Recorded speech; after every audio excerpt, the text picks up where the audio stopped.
साईं की बात। बच्चे देखो, कहा था ना कि तुम्हारे घर आंगन में ढेर सारी खुशियाँ आएंगी, तो लो आ गई। मैं तुम्हारे घर में खुशियाँ भेज रहा हूँ मेरे बच्चे। अभी जो खुशी आई है ना, ये तो कुछ नहीं, अभी तो आने वाले वक्त में तुम्हारे घर में बहुत सारी खुशियाँ आएंगी। क्योंकि जो तुम्हारे घर आया है ना, उसके कदमों से देखना तुम्हारे घर में कितनी रोशनी होगी, कितनी बरकत होगी, कितना कुछ तुम्हारे जीवन में बदलेगा। तुम देखना मेरे बच्चे, मेरा आशीर्वाद है तुम्हारे साथ। और सुनो, कभी ना किसी से उल्टा सीधा मत कहा करो।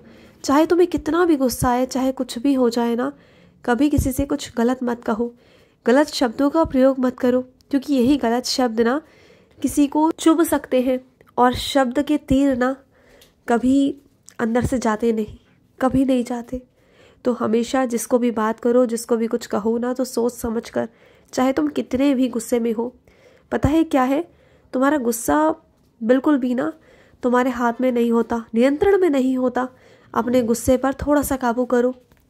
और तुम्हें क्या लगता है, तुम्हारे भाग्य की रेखाओं को कोई मिटा सकता है? नहीं पगले, ऐसा कोई नहीं कर सकता। चाहे कोई भी आ जाए, चाहे कुछ भी हो जाए, तुम्हारे भाग्य की रेखाओं को मैं लिखता हूँ, मैं लिख रहा हूँ तुम्हारे जीवन में। सब कुछ मैं ठीक कर रहा हूँ और सब कुछ ठीक हो जाएगा। कोई चाहे भी ना तुमसे छीनना, तुम्हारा हक छीनना, तो कोई छीन नहीं पाएगा। तुम बिल्कुल चिंता मत करना, सब कुछ मैं ठीक कर दूंगा तुम्हारे जीवन में, सब कुछ। और सुनो, अधिक सोचा मत करो। जितना सोचोगे ना उतना परेशान रहोगे। तो जितना हो सके कम सोचो, अपने समय को व्यर्थ मत जाने दो। किसी न किसी काम में अपने आप को लगा कर रखो, ठीक है? और सुनो, जिसकी तुम्हें मौजूदगी चाहिए ना, वो तुम्हें मिल जाएगी। तुम बिल्कुल परेशान मत हो। तुम्हें लगता है ना कि उनके बिना काम नहीं हो पाएगा, उनकी मौजूदगी तुम्हें चाहिए, उनका एहसास तुम्हें चाहिए, तो ज़रूर होगा, ज़रूर होगा मेरे बच्चे। वो मौजूद होंगे तुम्हारे पास। और सुनो, तुम्हें लगता है कि जो काम आवश्यक है वो काम पहले होना चाहिए, तो हाँ सही है मेरे बच्चे। जो काम आवश्यक है उसे पहले करो, सबसे पहले निपटाओ उन कामों को। क्योंकि जो चीज़ आवश्यक है उनका कुछ निर्धारित समय है, तो अगर उस समय पर ही काम खत्म होना तो तुम्हारे लिए बेहतर रहेगा, अच्छा रहेगा, और तुम्हें ज़्यादा भागा दौड़ी भी नहीं करनी पड़ेगी। तुम्हारे काम सही समय पर हो जाएंगे और बाकी के काम तुम बाद में भी कर सकते हो, कोई बात नहीं है। और सुनो, अगर तुम मेरा उद्यापन नहीं कर पाए हो इस गुरुवार, परेशान हो रहे हो, तो मत हो परेशान। मैं तुमसे गुस्सा या नाराज़ नहीं हूँ। मुझे मालूम है कि तुम किस कारण नहीं कर पाए। तुम बहुत चाहते थे, तुम्हारा मन था कि तुम उद्यापन करो, तुम नहीं कर पाए, कोई बात नहीं। लेकिन आने वाले गुरुवार में तुम कर लेना, कोई भी बात नहीं मेरे बच्चे। और जो तुम्हारा मन करे वो तुम बनाना और मेरे बच्चों को खिलाना। मैं भी आ जाऊँगा खाने के लिए तुम्हारे पास। जो भी तुम्हारा मन करे, जिसमें भी तुम सक्षम हो बनाने करने में। मैं ये नहीं कहूँगा कि ज़्यादा मेहनत करो, क्योंकि तुम्हारा स्वास्थ्य भी ठीक नहीं रहता, मुझे मालूम है। और सुनो, जितने तुमने संघर्ष देखे हैं ना, जितनी तुमने परेशानियाँ देखी है ना, वो तुम नहीं चाहते कि तुम्हारे बच्चे वो देखें। तुम्हारे संघर्ष, तुम्हारी परेशानियाँ तुम चाहते हो कि वो तुम तक ही रहे, पर आगे बच्चे ना देखें। लेकिन एक बात कहूँ तुमसे, अपने बच्चों को अगर अच्छी तुम्हें संस्कार देने हैं, अच्छी चीज़ें सिखानी है, करनी है, तो थोड़ा चीज़ों में कमी करके भी देखो, बहुत ज़रूरी है ये। अगर बच्चा जो बोलेगा वो दोगे ना, तो बच्चा बिगड़ सकता है। मैं मानता हूँ कि जो कुछ तुमने देखा, झेला, संघर्ष किए, वो तुम नहीं चाहते कि तुम्हारा बच्चा करे, लेकिन कम से कम चीज़ों को समझो। जैसे तुम्हारे माता पिता ने तुम्हें समझा कर रखा, वैसे तुम्हारा भी फ़र्ज़ है कि तुम अपने बच्चों को समझाओ। क्योंकि हर चीज़ हर वक्त एक जैसा नहीं होता, कभी कभी उतार चढ़ाव भी आते हैं। तो बच्चों को थोड़ा समझा कर चीज़ों को देखो, सोचो, परखो। बच्चा अगर कोई 4 चीज़ मांगे तो उसे 1 लेकर दो। उसे इतना अभी से मत दिखाओ, उसे मेहनत करना सिखाओ। अगर वो आज से मेहनत करना सीख गया ना, तभी जाके वो कल को लक्ष्मी की इज्जत कर सकेगा, अपने परिवार की, अपने माता पिता की इज्जत करेगा। बच्चों को बचपन से सिखाओगे तभी जाके ये सब होगा। तुम्हें लगे कि बड़े होकर होगा, बड़े होकर सीखेंगे, तो ऐसा कुछ भी नहीं होता।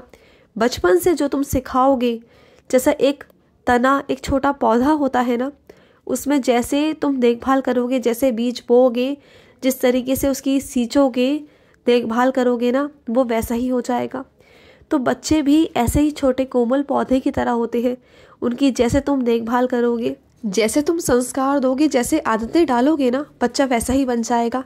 तो अभी से शुरुआत कर दो। नींव डल चुकी है बच्चे की, छोटे बच्चे की। अब वो बड़ा पौधा बनेगा, तब तक तुम्हें उसका ध्यान रखना होगा। और सुनो, अगर कुछ रिश्ते तुम्हें बोझ लगने लग जाए ना, तुम्हें घुटन होने लग जाए और तुम्हें समझ में ना आ रहा हो ना, तो उस रिश्ते से हट जाना, अलग हो जाना ही बेहतर है।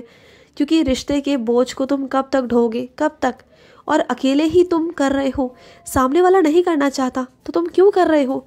जाने दो, छोड़ दो। क्योंकि कब तक तुम करोगे, कब तक? जाने दो।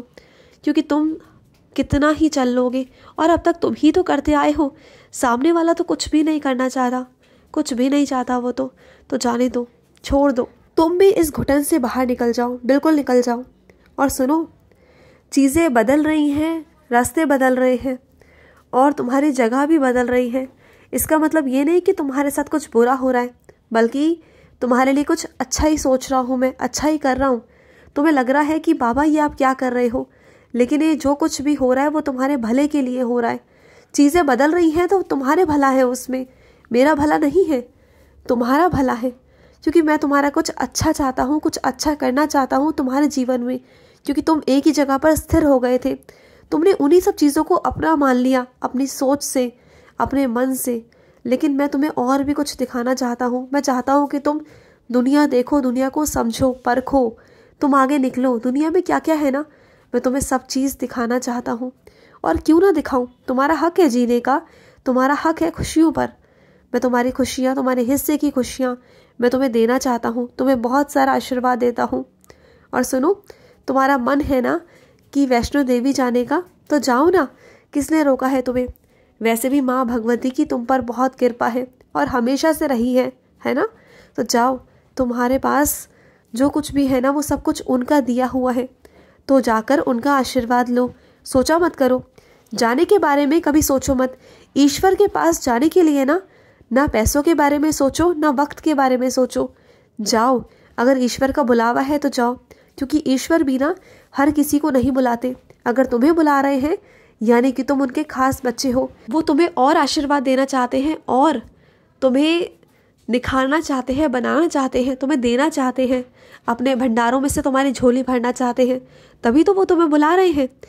वरना देखो ना, तुम्हारे आसपास कितने ही लोग हैं, कितने ही बच्चे हैं जिन्हें भगवान नहीं बुलाते हैं।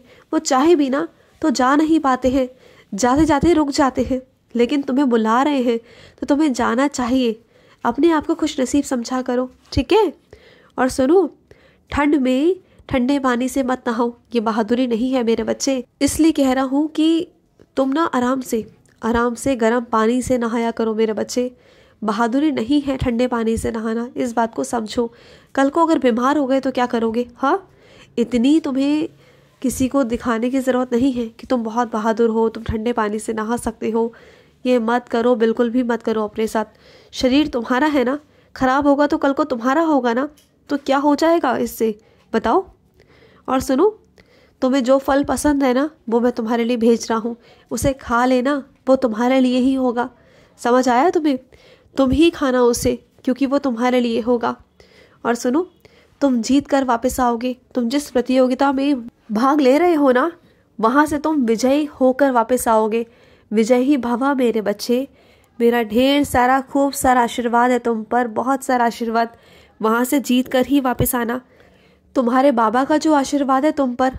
और सुनो, जो तुम्हारे घर में कबाड़ा है या फिर कुछ ऐसी चीज़ें हैं जिसका तुम इस्तेमाल नहीं करते, उन्हें बेच दो, अपने घर से बाहर निकाल दो। उससे नकारात्मक ऊर्जा तुम्हारे घर में बहुत आ रही है, उसे घर से बाहर निकालो, ठीक है? खुश रहो। आज का मध्याह्न साई संदेश समाप्त हुआ।